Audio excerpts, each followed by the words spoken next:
हम class 10th में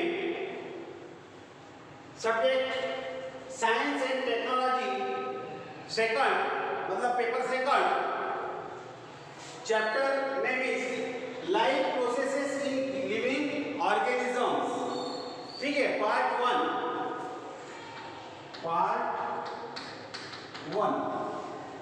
ये चैप्टर पढ़ने जा रहे हैं। तो इसमें तुम्हारे बुक्स में कुछ क्वेश्चन दिए हैं। पहला क्वेश्चन है how are the food stuffs and their nutrients content useful for the body. जो तुम फूड स्टफ्स है तुम्हारा वो और न्यूट्रिएंट्स वो तुम्हारे बॉडी के लिए किस प्रकार से यूजफुल है, ठीक है। तो the food stuffs are digested and converted into soluble nutrients, ठीक है। जो हम फूड स्टफ्स फूड्स को डाइजेस्ट करते हैं उसके बदौलत हमको क्या मिलती है, न्यूट्रिएंट्स मिलते हैं। वो कौन से न्यूट्रिएंट, सॉल्युबल न्यूट्रिएंट्स मिलते हैं, ठीक है। तो हमको बताना क्या वो हमारे लिए किस प्रकार से यूजेबल है, ठीक है। तो nutrients are carried by blood to every cell of the body. That time similarly oxygen is also carried by blood by the process of respiration in the cells. These foodstuffs are oxidized to form an energy, ठीक है। तो and this energy is carried out the different functions of the body, and this that nutrients is also useful for the growth and development of body. यानी जब आप भोजन करते हैं या फूड जो भी खाते हैं, खाना खाते हैं, फ्रूट्स खाते हैं, तो उनसे अपने को सबसे पहले क्या मिलते हैं, न्यूट्रिएंट्स मिलते हैं। न्यूट्रिएंट्स कार्बोहाइड्रेट, प्रोटीन, लाइपिड्स वगैरह, ठीक है, दीज आर न्यूट्रिएंट्स।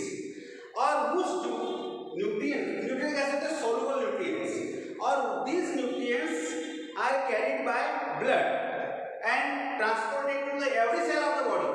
पूरे बॉडी तक वो पहुंच जाते हैं, ठीक है। और उस समय रेस्पिरेशन की प्रोसेस से ब्लड के मार्फत ही उस सेल्स के अंदर में आता है ऑक्सीजन, और उस न्यूट्रिएंट्स का, कार्बोहाइड्रेट्स, प्रोटीन वगैरह का क्या होता है, ऑक्सीडेशन होता है, जिसके परिणाम स्वरूप हमको क्या मिलती है, एनर्जी मिलती है। और वो एनर्जी हमारे जो डिफरेंट बॉडी के जो फंक्शंस है उसमें वो उपयोगी होगी, ठीक है। तो इस प्रकार से the food stuffs are useful for our body. इस प्रकार से हमारे बॉडी के लिए वो फूड स्टफ्स यूजफुल है, मतलब बेनिफिशियल है, ठीक है। सेकंड क्वेश्चन है what is the importance of balance diet. Importance of balance diet, ठीक है। बैलेंस डाइट किसे कहेंगे, balance diet, balance diet means balanced diet has carbohydrates, proteins, fats, vitamins and minerals, ठीक है, in right proportion। अगर diet में या food में जो हम फूड खाते हैं उस फूड में क्या क्या हो, कार्बोहाइड्रेट्स हो, प्रोटीन्स हो, फैट, विटामिन्स और मिनरल्स इन राइट प्रोपोर्शन में होता है, तो उसको कहते हैं बैलेंस डाइट, ठीक है। अब बैलेंस डाइट के अंदर क्या होता है, और एच न्यूट्रिएंट्स है स्पेसिफिक फंक्शन, और उन न्यूट्रिएंट्स में एक स्पेसिफिक फंक्शंस भी होते हैं, ठीक है। हर न्यूट्रिएंट्स के स्पेसिफिक फंक्शंस होते हैं, जैसे कार्बोहाइड्रेट्स, एनर्जी, ठीक है, प्रोटीन का अलग उपयोग है दूसरे कंपाउंड्स बनाने के, ठीक है। विटामिन्स का रोल अलग अलग है, अलग अलग विटामिन्स भी है, फैट्स है, तो सभी का अलग अलग स्पेसिफिक फंक्शंस होता है, ठीक है। In balance diet all diet this nutrients in right proportions since the balance diet required for the energy and nutrient, it is very important to maintain our health, ठीक है। बैलेंस डाइट का क्या होगा, सबसे देखो बैलेंस डाइट में those diet food stuffs contain carbohydrate, protein, fat, minerals and vitamins, ये in right proportion, एक उचित मात्रा में इसका होना मतलब क्या कहलाता है, डाइट, बैलेंस डाइट कहलाता है, ठीक है। अब फिर उसके बाद जो ये न्यूट्रिएंट्स है इनका अलग अलग स्पेसिफिक फंक्शंस होता है, ठीक है, और इसके माध्यम से हमको एनर्जी मिलती है और इन न्यूट्रिएंट्स के अलग अलग रोल होने की वजह से, अलग अलग फंक्शंस होने की वजह से ये हमारे शरीर के लिए आवश्यक है, इंपॉर्टेंट रोल, ठीक है। और हेल्दी रहने के लिए ये बैलेंस डाइट होना हमारे लिए जरूरी है, ठीक है। मतलब इसमें ऐसा बैलेंस राइट प्रोपोर्शन का मतलब ये है कि न तो कम हो न तो ज्यादा हो, कम हो तो भी उसका बैड इफेक्ट लेगा और बहुत ज्यादा हो तो भी उसका भी बैड इफेक्ट लेगा, ठीक है। इसीलिए ये जो न्यूट्रिएंट्स हैं, these nutrients are present in our body in right proportion, कितने प्रोपोर्शन में होना, राइट प्रोपोर्शन में। अब थर्ड क्वेश्चन है हमारे इसमें, which different functions are performed by the muscles, ठीक है। मसल्स के द्वारा कौन कौन से डिफरेंट फंक्शंस किए जाते हैं, ठीक है। तो in our body there are 3 types of muscles, ठीक है। तो those muscles do their work as per our will, that is voluntary muscles. ऐसे मसल्स जो अपने हमारी इच्छा के अनुसार वो काम करते हैं, फंक्शंस करते हैं, ऐसे मसल्स को कहते हैं वॉलंटरी मसल्स। और फिर उसके बाद में वॉलंटरी मसल्स उसको कहते हैं bring about the all movement according to our will. How जो उनका जो मूवमेंट होता है वो कैसे, किस हिसाब से होता है, अपनी विल, हमारी इच्छा के अनुसार, ठीक है। Involuntary muscles bring about the vital activities of the body. जो मसल्स अपने वाइटल एक्टिविटी करती है उसको इनवॉलंटरी मसल्स कहते हैं। जैसे तुम्हारा हार्ट, ठीक है, हार्ट का जो मसल्स है वो तुम्हारी इच्छा के अंदर चलेगी क्या, नहीं भैया रुक जा 5 मिनट, तो वो सोऊंगा क्या, वो 5 मिनट क्या वो रुक जाएगा तो पूरी जिंदगी रुक जाएगी, ठीक है। तो वहाँ जो मसल्स होते हैं उन मसल्स को कहते हैं इनवॉलंटरी मसल्स, ठीक है।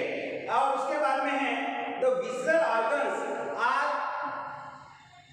Under the control of involuntary muscles. जो विजुअल ऑर्गन्स है, ठीक है, बहुत आवश्यक जो शरीर में, शरीर के अंदर में जो आवश्यक ऑर्गन्स है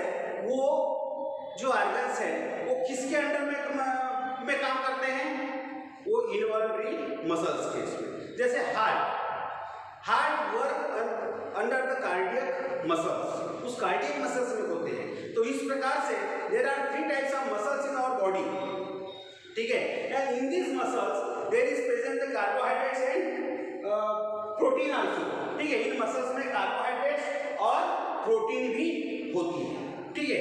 तो इस प्रकार से हमारे शरीर के जो मसल्स हैं ये काम करते हैं, ठीक है। अब इसके बाद में है चौथा क्वेश्चन पूछा गया हमारे बुक्स में कि what is the importance of digestive juices in digestive system. Digestive juice जो है तुम्हारे डाइजेस्टिव सिस्टम में उसका इंपॉर्टेंस क्या है, ठीक है। ये देखने के लिए हमको क्या करना पड़ेगा, तो डाइजेस्टिव जूस, ये जो डाइजेस्टिव जूस है ये है enzymes. These digestive juices are enzymes. Enzymes play the role of catalyst, ये किसका रोल अदा करता है? कैटलिस्ट का, कैटलिस्ट का रोल अदा करता है, ठीक है। एंजाइम कैटलिस्ट क्या है? The catalyst is increase the rate of reaction, chemical reaction in our body, ठीक है। एंजाइम्स का काम है कि हमारे शरीर के अंदर में बहुत सारे केमिकल रिएक्शंस होते हैं, उसको नियमित रूप से बोलो या उसको इंक्रीज करने के हिसाब से रेट ऑफ रिएक्शन बढ़ाने का काम करती है, तो वो करते हैं ये एंजाइम्स, ठीक है। तो हमारे शरीर के अंदर में दो प्रकार के जूस होते हैं, एक तो स्टमक जूस, डाइजेस्टिव सिस्टम में स्टमक जूस, ठीक है। ये जो जूस होता है वो होता है एसिडिक जूस। स्टमक में जो जूस निकलता है वो जूस कैसा होता है? एसिडिक होता है, ठीक है। कभी कभी स्टमक में अगर एसिडिटी इसलिए बढ़ जाती है कि इस जूस का सिक्रेशन बहुत ज्यादा पैमाने पे हो जाने की वजह से भी एसिडिटी बढ़ जाती है, ठीक है। फिर दूसरा है इंटेस्टिनल जूस, इंटेस्टिनल जूस। जो इंटेस्टिनल जूस है, ये इंटेस्टिनल जूस क्या काम करता है? ये होता है अल्केलाइन, यानी इंटेस्टिनल पार्ट में ये सीक्रेट होता है और स्टमक में सीक्रेट होता है, तो इस प्रकार से ये अल्केलाइन होता है, ठीक है। तो दोनों का बैलेंस जो है एसिडिक और अल्केलाइन जूस, इनको दोनों का हमारे मतलब शरीर में सिक्रेशन होना जरूरी है। अगर को दो में से कोई एक भी अगर ज्यादा या कम प्रमाण में हो जाते हैं, ठीक है, तो वो भी हमारे लिए थोड़ा सा तकलीफ वाला काम है, ठीक है। उसके बाद में है, समझ में आ गई बात? हमारे शरीर में जूस होते हैं डाइजेस्टिव सिस्टम में, तो उसको कहते हैं, जूस को एंजाइम्स कहते हैं, ठीक है। तो एंजाइम्स का काम क्या है? Catalyst. Enzymes play the role of catalyst. अब ये जो एंजाइम्स कैटलिस्ट जो है, कैटलिस्ट का काम क्या होता है? वो केमिकल रिएक्शंस को बढ़ावा देता है, ठीक है। और केमिकल रिएक्शन जो हमारे बॉडी के अंदर होते हैं वो नियमित रूप से कराता है।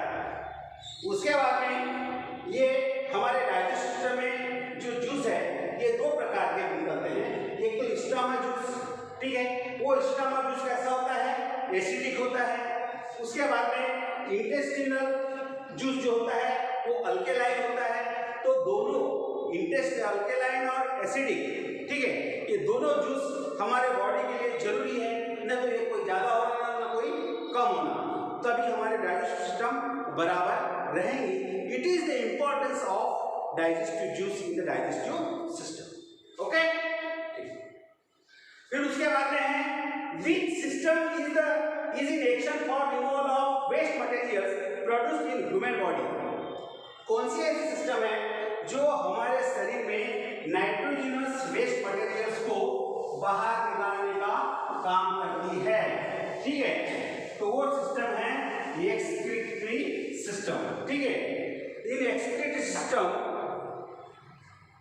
Unwanted nitrogenous materials are removed in our body by the process of excretory system. Excretory system के माध्यम से हमारे शरीर में जो नाइट्रोजनस वेस्ट मटेरियल है, वो नाइट्रोजनस वेस्ट मटेरियल्स बाहर निकाल दिए जाते हैं, ठीक है। तो उस सिस्टम को कहते हैं एक्सक्रीटरी सिस्टम, ठीक है। उसके बाद में क्वेश्चन है what is the role of circulatory system in energy production, ठीक है। अब सर्कुलेटरी सिस्टम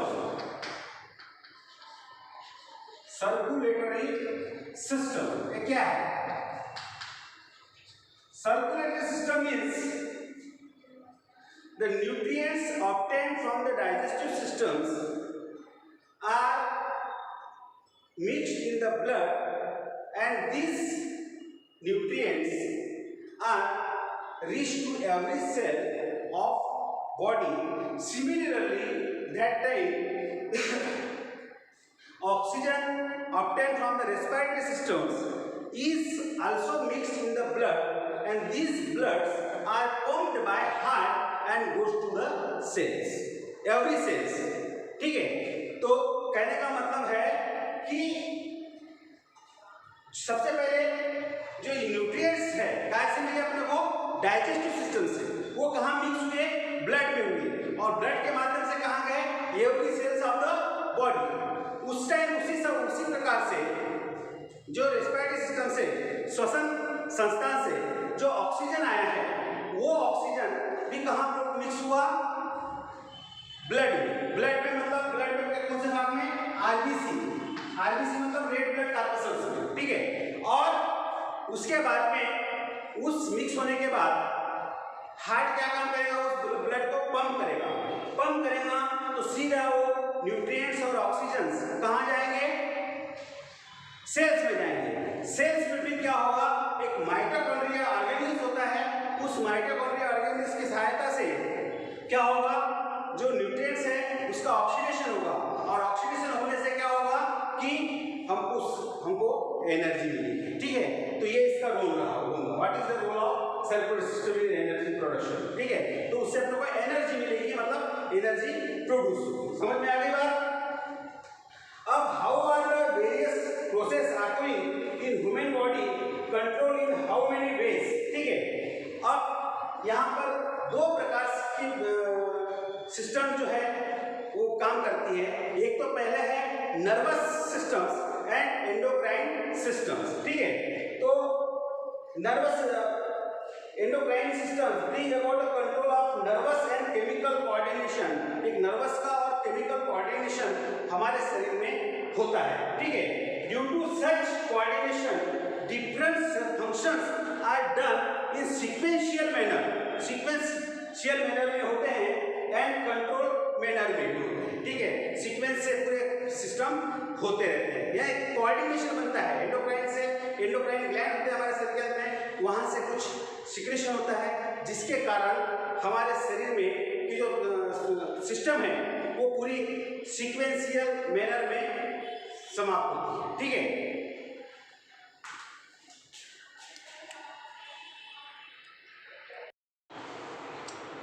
अब हम देखेंगे living organisms and life process. Living organisms and life process.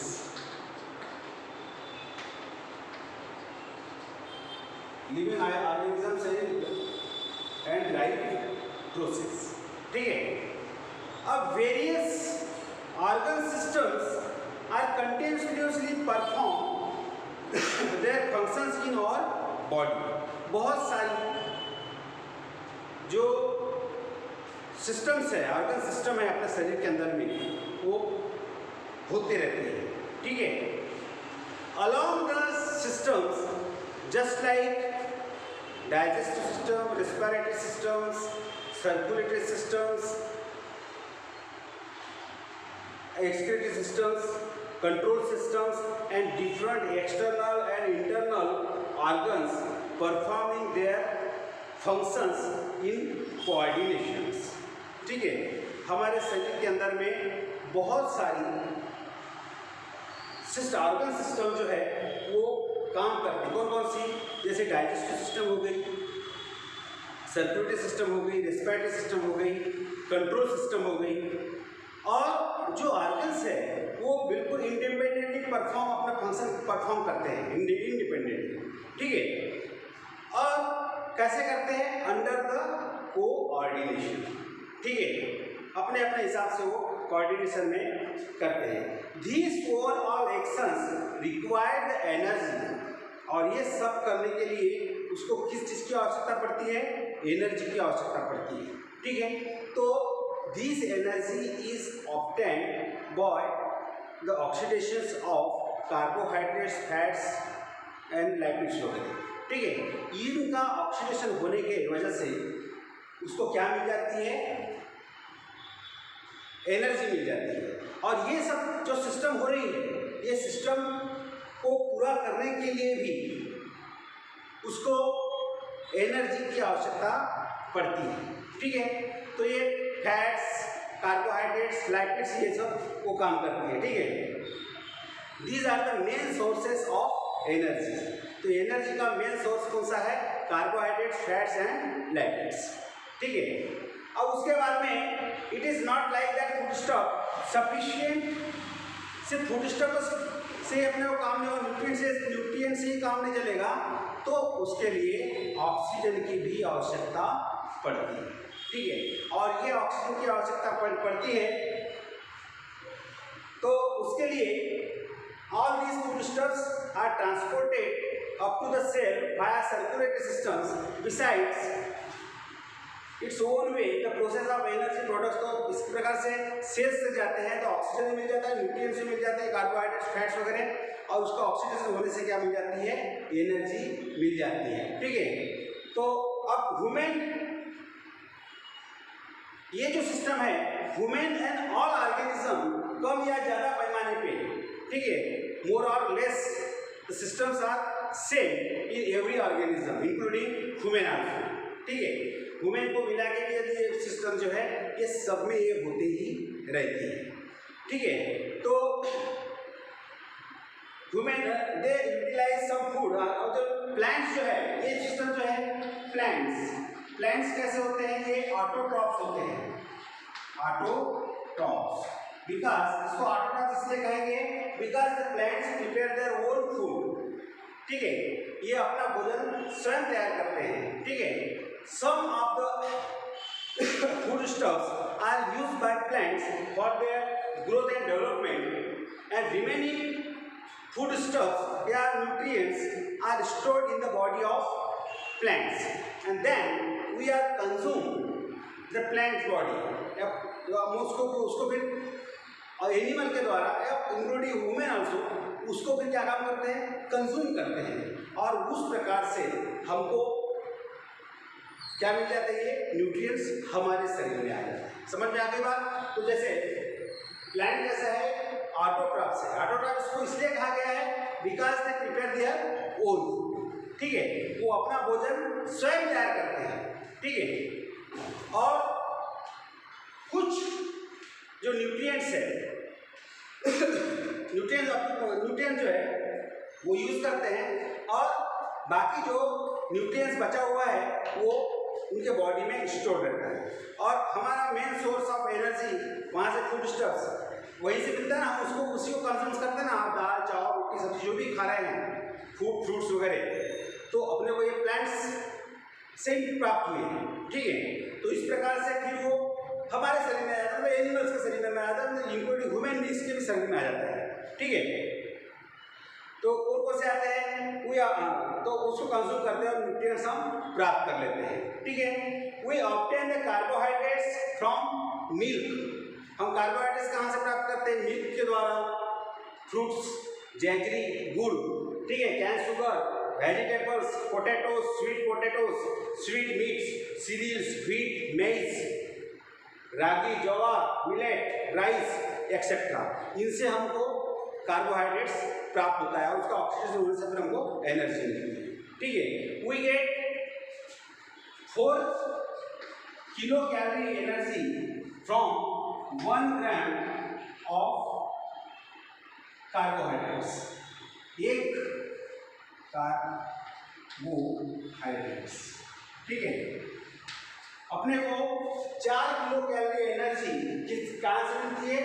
1 gram carbohydrates. ठीक है, मेनी प्लेयर्स कंज्यूमिंग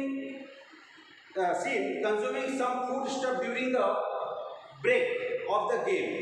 कई बार हम देखते हैं कि जो प्लेयर्स है जब उनको ब्रेक हो जाता है तो वो कुछ खाने खाते हैं, फूड स्टफ्स। क्यों खाते हैं?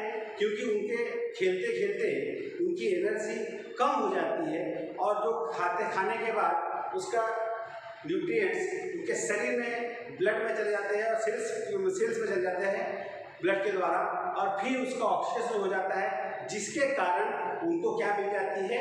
एनर्जी मिल जाती है। ठीक है, अब इसके बाद में नेक्स्ट पढ़ेंगे